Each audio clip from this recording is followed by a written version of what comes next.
Mark was so nice with the plant. Coming back, I wanted to sit next to him. That must be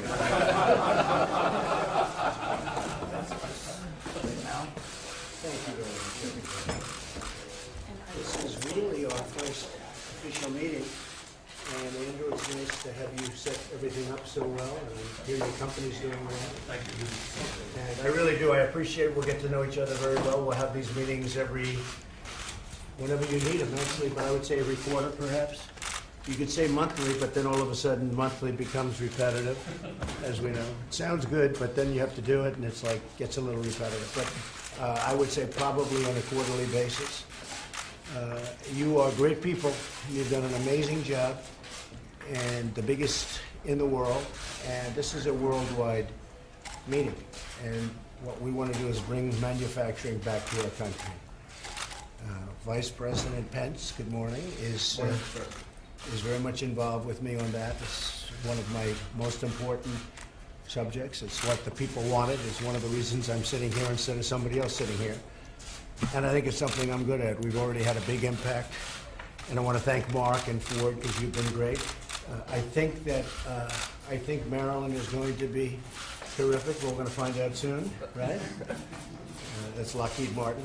And I think we're going to have a tremendous amount of business coming back. If you read today's papers, you'll see what's happening with 4 or 5 different companies that announced that they feel much differently. Foxconn is going to spend a tremendous amount of money on building a massive plant, and probably more than one. So that's what we want. We want people, we want to start making our products again. We don't want to bring them in, we want to make them here. And that doesn't mean we don't trade, because we do trade.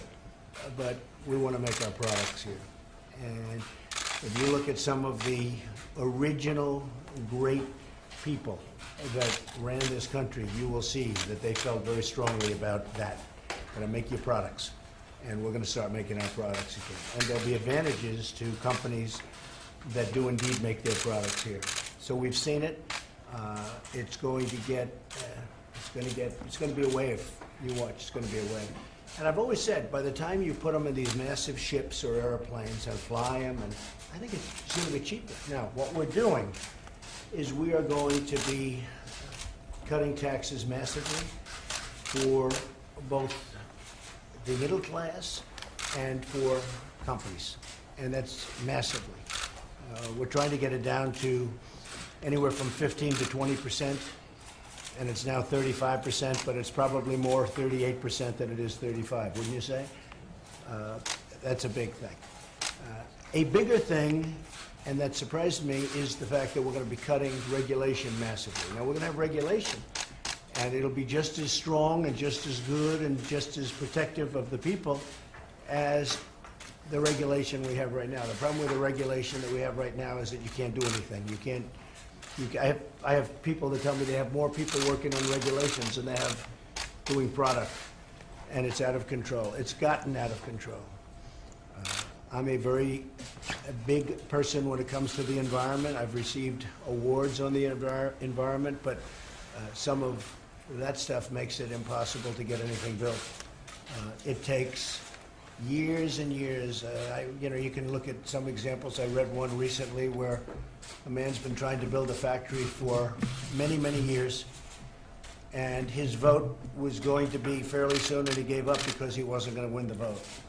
Spent millions and millions of dollars, actually ruined his life, and we can't have that. So when somebody wants to put up a factory, it's going to be expedited, and you have to go through the process, but it's going to be expedited, and we're going to take care of the environment, we're going to take care of safety, and all of the other things we have to take care of. But you're going to get such great service. There will be no country that's going to be faster, better, more fair, and at the same time protecting the people of the country, whether it's safety or so many other reasons. The regulations are good. We think we can cut regulations by 75%, maybe more, but by 75%. Have, in a certain way, better protections.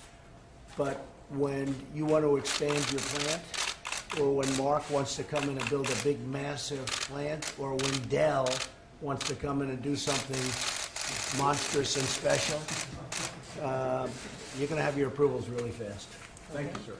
And the one thing that surprised me, then I want to hear what you have to say, but the one thing that surprised me in going around and meeting with a lot of the people at this table and meeting with a lot of the small business owners, if I gave them a choice of this massive tax decrease that we're giving for business, for everybody but for business, or the cutting down of regulation, if I took a vote, I think the regulation wins 100%.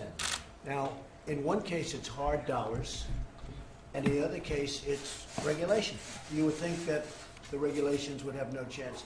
I've never seen anything like it. Virtually everybody is happier with regulation than even cutting the taxes. So the regulations are going to be cut massively, and the taxes are going to be cut way down. So you're going to have now incentive to build. The one thing I do have to warn you about, when you have a company here, you have a plant here, it's going to be in Indiana, or it's in Ohio, or it's in Michigan, or it's in North Carolina, or Pennsylvania, anywhere in this country. When you decide, if you decide to close it, and you no longer will have a real reason because your taxes are going to be lower.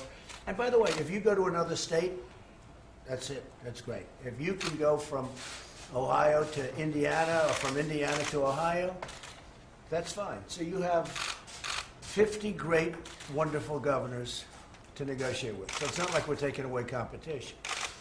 But if you go to another country and you decide that you're going to close and get rid of 2,000 people or 5,000 people, I tell you, United Technologies was an example with Carrier, and I got involved 2 years after they announced. So, in all fairness, that was tough, but United Technologies was terrific, and they brought back many of those jobs.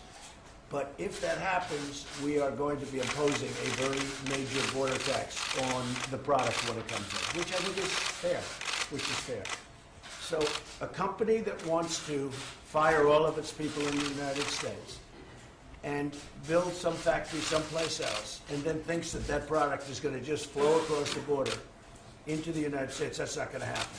They're going to have a tax to pay, a border tax, substantial border tax. Now, some people would say that's not free trade, but we don't have free trade now because we're the only one that makes it easy to come into the country. If you look at China, if you look at many other countries, I don't have to name it, but many other countries, they can't believe what we do. So we take in things free, and yet if you want to take a plant or you want to do something, you want to sell something into China and other countries, it's very, very hard. And in some cases, it's impossible. They won't even take your product. But when they do take your product, they charge a lot of tax. So I don't call that free trade. What we want is fair trade. Fair trade. And we're going to treat countries fairly, but they have to treat us fairly. And if they're going to charge tax to our countries, if, as an example, we sell a car into Japan and they do things to us that make it impossible to sell cars in Japan, and yet they sell cars into us and they come in like by the hundreds of thousands on the biggest ships I've ever seen, we have to all talk about that. It's not fair. It's not fair. Never was. I just can't believe it took so long for somebody to come in. So that's the only thing I will tell you. So essentially I'm talking about no tax, because if you stay here, there's no tax.